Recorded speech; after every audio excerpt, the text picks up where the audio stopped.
All right, welcome back in our second session. And now we are going to start the subject detail related to the human resource management. There are many definitions of human resource management, but the definition I like the most is put the right person in the right job and at the right time.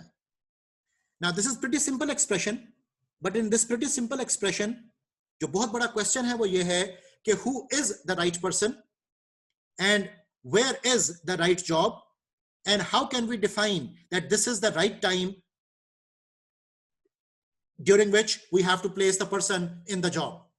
तो इन तीन rights को investigate करना is the biggest challenge of the human resource management. इस मकसद के लिए इस statement की complexity को हल करने के लिए I have crafted an equation for you in which I have written that TDR is equal to KSAOs, which is basically the definition of being qualified. Now, what TDR is: task, duties, and responsibilities. KSAOs is basically knowledge, skills, abilities, and other personality traits. और जब एक job के हवाले से TDR are equal to the defined KSAOs, तो उस situation को, उस पर्सन को हम कहते हैं कि the person is qualified.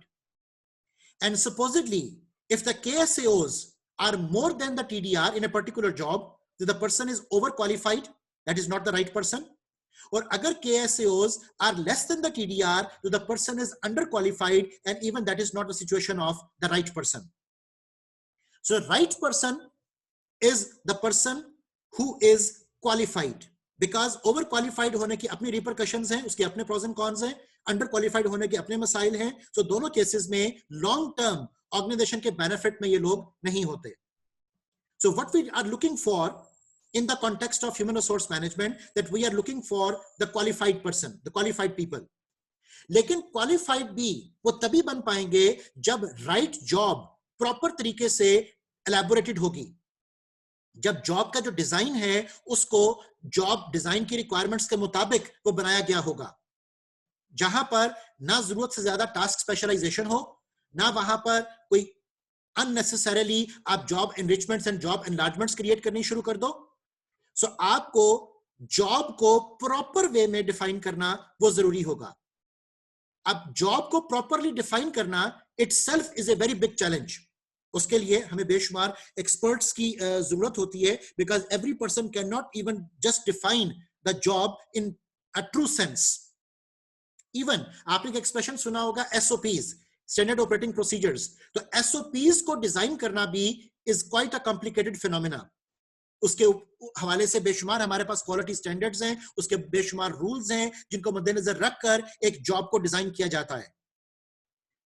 अब इस पूरी डिस्कशन में एक बात आप जहन में रखिएगा कि हम इनफॉर्मल सेक्टर में जो कारखाने, जो दुकानें, जो सेटअप्स ऑपरेट कर रहे हैं, we are not necessarily talking about those. हम एक रिलेटिवली जो सोफिस्टिकेटेड वर्किंग एनवायरनमेंट होगी उसके बारे में बात वो अपनी कर रहे हैं. I have received a comment. Let me see the comment first and then I'll be continuing with the talk. As the person is saying, major portion of people can live with poverty, then why all cannot live with riches?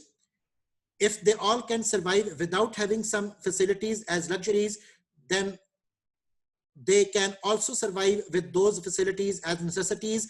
But yes, at that time, definition of necessities and luxuries may change. So they are not just going to be changed in a minor sense, they are going to be changed in major sense as well. वक्त के साथ साथ epidemics भी different हो रहे हैं, वक्त के साथ साथ माहौल की जो आलूदगी है वो भी डिफरेंट हो रही है, वक्त के साथ साथ जो टेक्नोलॉजी की इंटरवेंशन है इन द लाइव्स वो भी चेंज हो रही है. तो इस ट्रिमेंडस चेंज को जो कि हर वॉक ऑफ लाइफ में हमारे सामने आ रही है, रिमेंबर कि हम सिंपल शायद मेथड से वो टैकल नहीं कर पाएंगे. and it would be becoming a big challenge for the people rather than कि वो अपने आप को totally downturn की तरफ ले जाएं, economies collapse होनी शुरू हो जाएं. हमें कोई ना कोई मेथड ढूंढना पड़ेगा जिस मेथड से हम बिलो द पॉवर्टी लाइन के जो लोग हैं उनको भी अपलिफ्ट करने के बारे में वो सोचें. और ये हमारा इखलाकी, मजहबी और इंसानी फरीजा है कि तो बिलो द पॉवर्टी लाइन, जिसको आप वो बॉटम ऑफ द पिरामिड का नाम देते हो, उन लोगों के बारे में भी सोचना हमारे लिए बहुत जरूरी है. Coming back to the slide now, हम जॉब के बारे में डिस्कशन कर रहे थे कि जॉब को सही तौर पर डिफाइन करना और डेवलप करना ये बहुत जरूरी है. एक जॉब के अंदर जब तक आप क्वांटिफाइड मेजर्स इंट्रोड्यूस नहीं करवाओगे तब तक वो जॉब प्रॉपर्ली डिफाइंड नहीं होती. अब जॉब को क्वांटिफाई करने के लिए हमारे पास 3 एक्सप्रेशंस मौजूद हैं and they are KRA, KPA and KPIs. KRA stands for key result areas. ये आमतौर पर आपके डिपार्टमेंटल ऑब्जेक्टिव्स एंड टारगेट्स होते हैं जो कि ऑर्गेनाइजेशनल ऑब्जेक्टिव्स एंड टारगेट्स के साथ एसोसिएटेड होंगे. उसके बाद we have to define the KPAs. हर जॉब के अंदर हम इनको डिफाइन करेंगे. We have to define the KPAs जो कि परफॉर्मेंस को मेजर करने के पैरामीटर्स होंगे कि उन रिजल्ट्स को जो KRA में डिफाइन किए गए उनको अचीव करने के लिए आपको परफॉर्मेंस किस लेवल की चाहिए. So that would be the term known as key performance areas. And then key performance areas को हम आगे फर्दर ट्रांसलेट करते हैं इनटू KPIs. KPIs याद रखिएगा हमेशा स्मार्ट होते हैं. की परफॉर्मेंस इंडिकेटर्स, आप में से जितने लोग भी प्रोफेशनल लाइफ से बिलोंग कर रहे हैं, दे वुड बी नोइंग कि उनकी जॉब्स के अंदर सर्टेन KPIs जो है वो डिफाइन किए जाते हैं. और KPIs जब तक क्वांटिफाइड नहीं होंगे तब तक वो अचीवेबल नहीं होंगे, तब तक उनके अगेंस्ट आप परफॉर्मेंस अप्रेजल नहीं कर सकोगे. सो रिमेंबर कि KPIs हर सूरत तमाम जॉब्स के अंदर वो डिफाइंड, डिटरमिन्ड और स्मार्ट होने चाहिए. And as you all know, कि smart would mean specific, measurable, attainable, realistic and time framed. So एक जॉब को हम स्टेप 1 में प्रॉपरली डिफाइन करेंगे कि जॉब की एक्चुअल रिक्वायरमेंट है क्या. ओके, उसको क्या टास्क परफॉर्म करने हैं to achieve those, to complete those KPIs towards the development of those key result areas. उसकी ड्यूटीज में क्या कुछ शामिल है और वो किन किन हवालों से अकाउंटेबल और रिस्पॉन्सिबल है. तो ये हमारे पास मेजर एक्सप्रेशन यूज किया जाता है एक जॉब की डेफिनेशन के लिए. और जब तक, जैसा आपको मैंने यहां डेफिनेशन में बताया, कि आप जॉब को राइटली डिफाइन नहीं कर पाओगे तब तक आपका कॉन्टेक्स्ट ऑफ दिस राइटनेस वो क्रिएट नहीं होगा. Second expression is KSAOs. अब हम ह्यूमन के कॉन्टेक्स्ट में बात कर रहे हैं. TDR के सारा जो डिटेल होगा उसको आप समराइज करोगे in a document which is known as job description. और जॉब स्पेसिफिकेशन में कि किसने उस जॉब को परफॉर्म करना है, then you have to talk about the KSAOs, knowledge, scalability and other personality traits. अब जब हम एक ह्यूमन के कॉन्टेक्स्ट में बात करेंगे कि ह्यूमन जिसने उस जॉब को परफॉर्म करना है उसकी कंपिटेंसीज क्या होनी चाहिए, तो उसमें सबसे पहला पॉइंट हमारे पास आ रहा है नॉलेज. और रिमेंबर कि यहां पर नॉलेज से जो मुराद है that is 3 E's and those 3 E's are experience, exposure and education. ठीक है, कितने सालों का वर्क एक्सपीरियंस है उसके पास, या वो फ्रेश ग्रेजुएट है. इसी तरह उसका एक्सपोजर किन किन कंपनीज, फैक्ट्रीज का है, किन किन इलाकों का है, और उसके बाद उसका फॉर्मल एजुकेशन जो है वो कितनी है. तो ये 3 चीजें मिलकर, experience, exposure and education, would make up the knowledge of the person.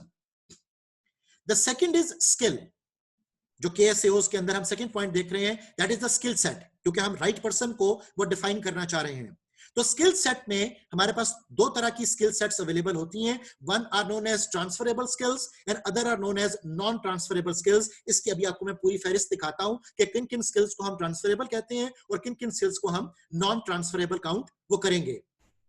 इसके अलावा आप स्किल सेट्स के अंदर technical skill, conceptual skill, human skill, entrepreneurial skill, decision making skill, disturbance handler skill, decision making skill, बहुत सारी आपके पास skill sets जो हैं वो अवेलेबल हैं. अब स्किल्स को हमने मद्देनजर जब रख लिया तो the next expression we have is the ability. और जब हम एबिलिटी की बात कर रहे हैं तो obviously the human is having psychological ability and physiological ability. इन दोनों को सेपरेटली डिस्कस वो किया जाएगा. साइकोलॉजिकल एबिलिटी में उसका EQ, IQ, इन बातों को हम कैलकुलेट कर सकते हैं. और फिजियोलॉजिकल एबिलिटी में उसकी एबिलिटी टू टॉक, वॉक, उसकी एबिलिटी टू लिसन, उसकी डेक्स्ट्रिटी, उसका स्टेमिना, इस तरह की जो चीजें होंगी उसके 5 gates of knowledge, sense of touch, smell, taste, sight, ये जो सब कुछ आपका होगा, these are known as physiological abilities. So right person जिसको हम जॉब के साथ मैच करना चाह रहे हैं, he or she is having the right level of knowledge required to perform those TDRs related and according to the KRA, KPA and KPIs. That person should have the required level of skills.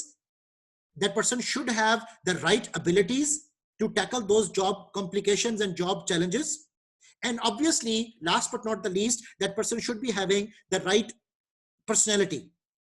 For example अगर back office की job है और back office job के लिए आप एक extrovert person को higher कर रहे हो, तो ही और she might not be a suitable person for that particular job. जिस कॉन्टेक्स्ट में आप ऑर्गेनाइजेशनल बिहेवियर के अंदर भी एक एक्सप्रेशन पढ़ते हो which is known as person job fit. ठीक है, और पर्सन ऑर्गेनाइजेशन फिट, दोनों कॉन्टेक्स्ट में हम इसको लेकर चल सकते हैं. सो पर्सनैलिटी जॉब फिट की जब हम बात करेंगे तो personality should be in accordance with the job requirement.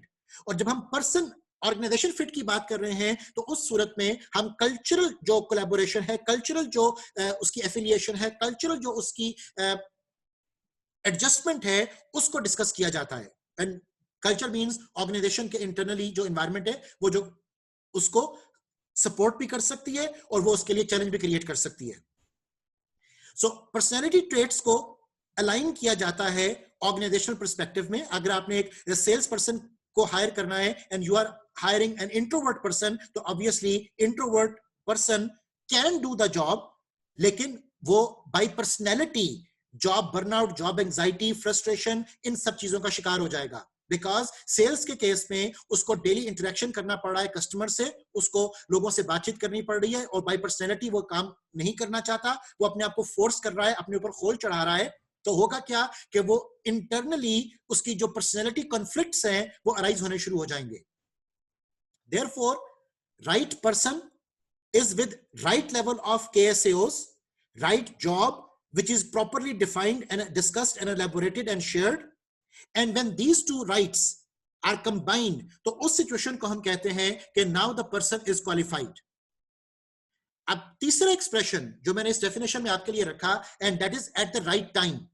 अब टाइम की राइटनेस हम कैसे कैलकुलेट करेंगे, उसके लिए we have to come up with HRP, which is basically related to human resource planning. And remember that in context of human resource management, when you talk about human resource planning, so we are concerned with supply and demand situation.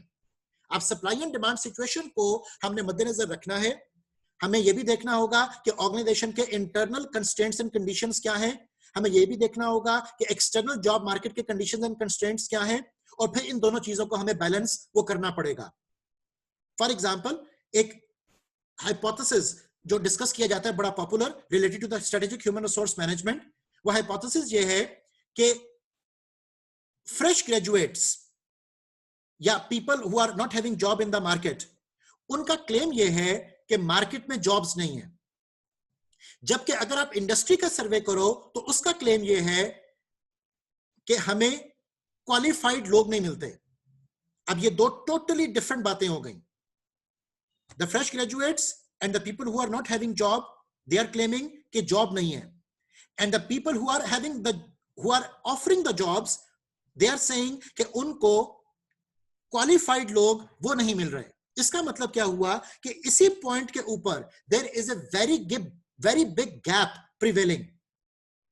ठीक है, इसका possibility हो सकती है कि उनके पास वो right capabilities ही नहीं है, उनके पास वो राइट कॉम्पिटेंसीज ही नहीं है जिन कॉम्पिटेंसीज एंड कैपेबिलिटीज के साथ उनको जॉब ऑफर होनी चाहिए.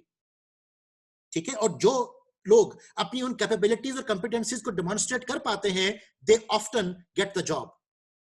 ठीक है, सो ये एक बड़ा ना खत्म होने वाला सिलसिला है जिसको कि हमें सोचना है, देखना है और इसके हल को ढूंढना होगा with the passage of time कि हम डिफरेंट तरकीब लगाकर किस तरीके से इस गैप को कम से कम कर सकते हैं. खत्म शायद कभी नहीं कर पाएंगे. So human resource planning का जब हम एक्सप्रेशन यूज करते हैं तो we are talking about supply and demand situation. अब डिमांड की जब हम बात करेंगे तो डिमांड के कई पर्सपेक्टिव हो सकते हैं जो एक ऑर्गेनाइजेशन के साथ एसोसिएटेड होते हैं. अगर वर्कफोर्स रिटायर हो रही है तो डिमांड क्रिएट होगी. ऑर्गेनाइजेशन नई प्रोडक्ट लॉन्च कर रही है, डिमांड क्रिएट होगी. ऑर्गेनाइजेशन बिजनेस को एक्सपैंड करने का प्लान बना रही है, डिमांड क्रिएट होगी. ऑर्गेनाइजेशन नए एसपीयूज ओपन कर रही है, डिमांड क्रिएट होगी। सो कई हवालों से ऑर्गेनाइजेशन के पास वहां पर टर्नओवर भी हो रहा है एम्प्लॉइज का, उसको भी टैकल करने के लिए हमें डिमांड जो है वो क्रिएट हो रही है। तो कई हवालों से डिमांड सिचुएशंस ऑर्गेनाइजेशंस में इवॉल्व होती रहती हैं। Second side is our supply side, और सप्लाई साइड के बारे में हम ये देखेंगे कि उस पर्टिकुलर डिमांड, चाहे वो ब्लू कॉलर वर्कर्स की है या व्हाइट कॉलर एम्प्लॉइज की है, उस डिमांड को फुलफिल करने के लिए हमारे पास लोग कहां से आ रहे हैं। और जब आप supply of the human resource की बात करते हो तो there can be two ways जहां से हम सप्लाईज अरेंज कर सकते हैं। One can be the internal recruitment and other can be the external recruitment. Internal recruitment से मुराद है कि आप through transfer, through promotion, internally ही जो स्किल सेट्स अवेलेबल हैं उनको रिप्लेस करके, उनको प्लेस करके, उनको प्रमोट करके आप अपनी डिमांड को फुलफिल कर लेते हो। जबकि एक्सटर्नल रिक्रूटमेंट का मतलब यह होगा कि आपने इंटरनली लोगों को ट्रांसफर या प्रमोट या रिप्लेस या प्लेस नहीं किया, जबकि आप डायरेक्टली बाहर से नए लोगों को ऑर्गेनाइजेशन में आने का मौका वो प्रोवाइड कर रहे हो।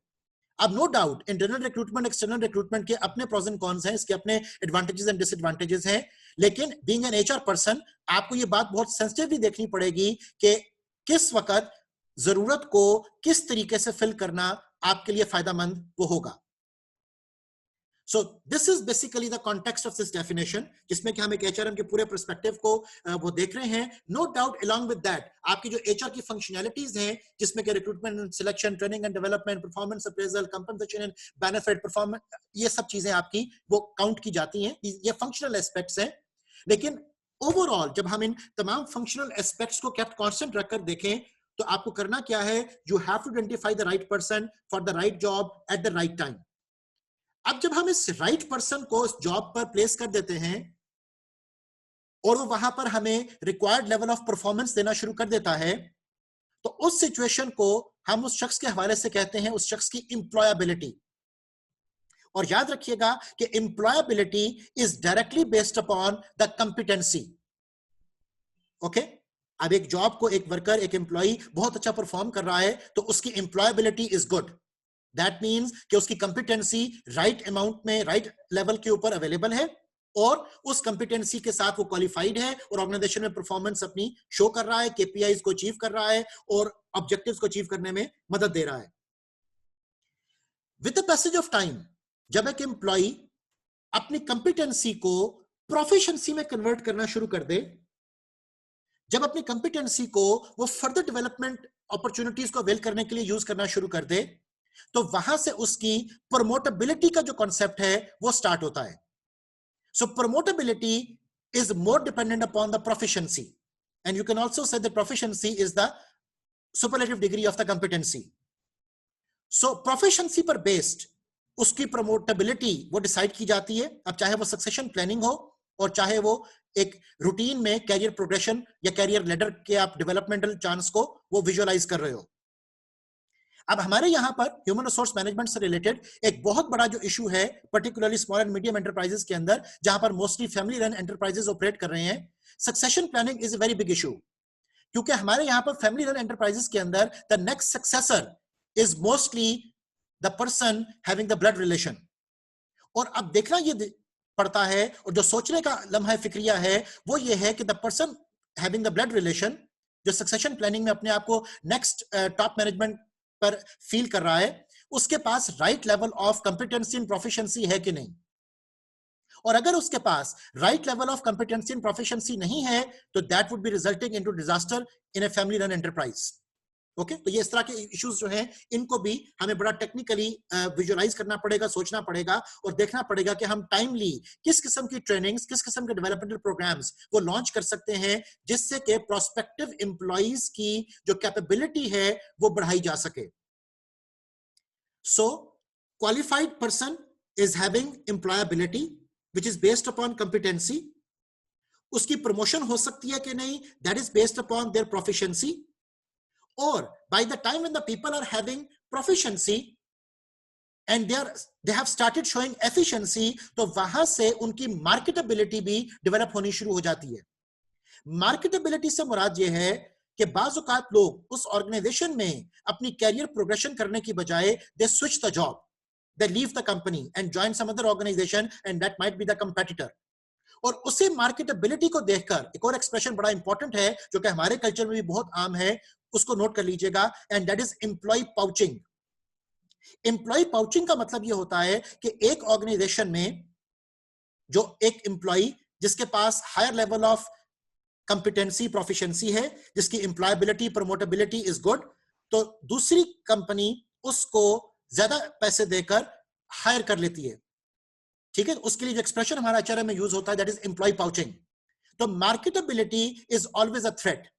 हमने शुरू में डिस्कस किया था कि ह्यूमन रिसोर्स, अब इसको आप ह्यूमन एसेट कहो, ह्यूमन कैपिटल कहो, ह्यूमन रिसोर्स कहो, याद रखिएगा कि इस ह्यूमन एसेट, इस कैपिटल, इस रिसोर्स को आप कभी भी ओन नहीं कर सकते।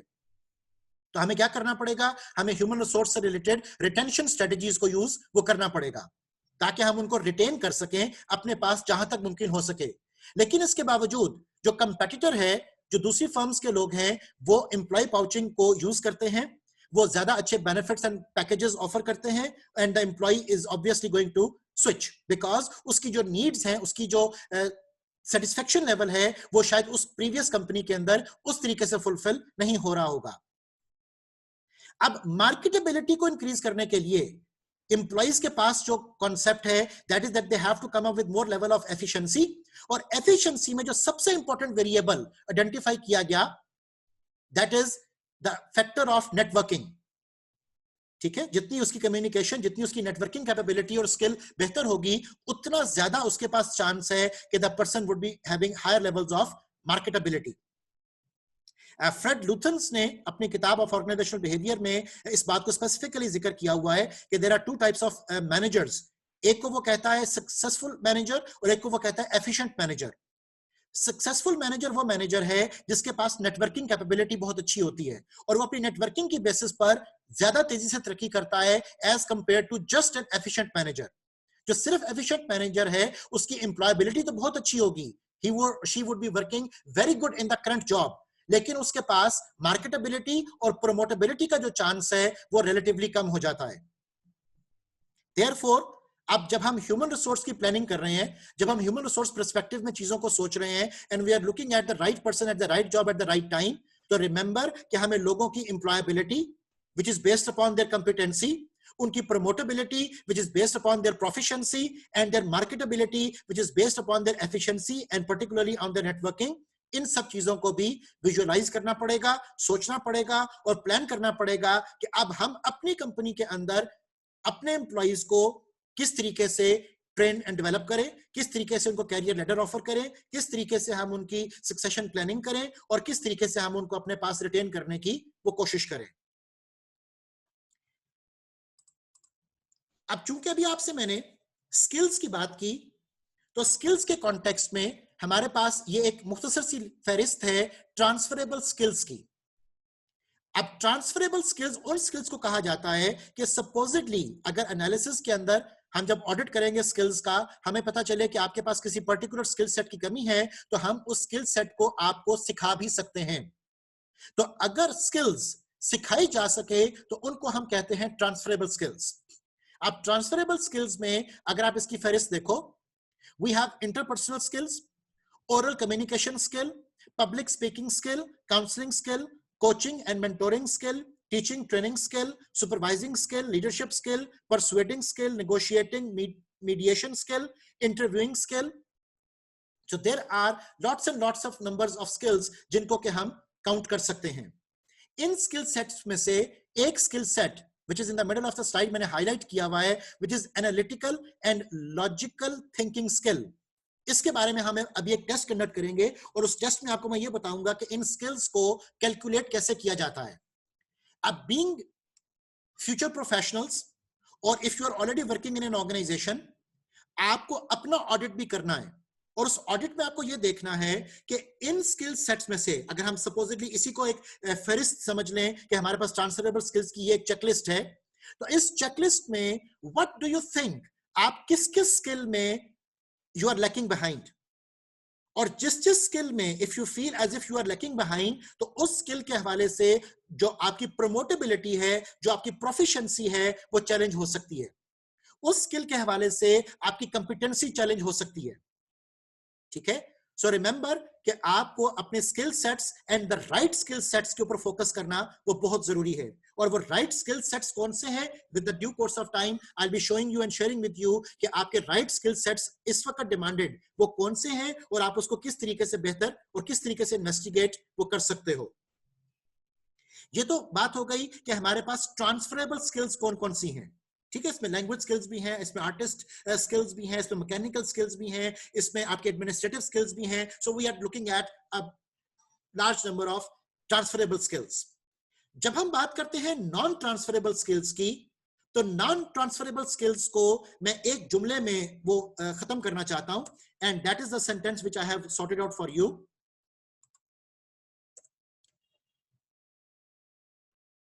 This particular sentence is talking about non-transferable skill, and it is actually a lovely expression which says that don't judge a fish by its ability to climb a tree. Okay, because that is something which is non-transferable. You cannot make a fish trained, you cannot transfer the skill of climbing a tree transfer to a fish.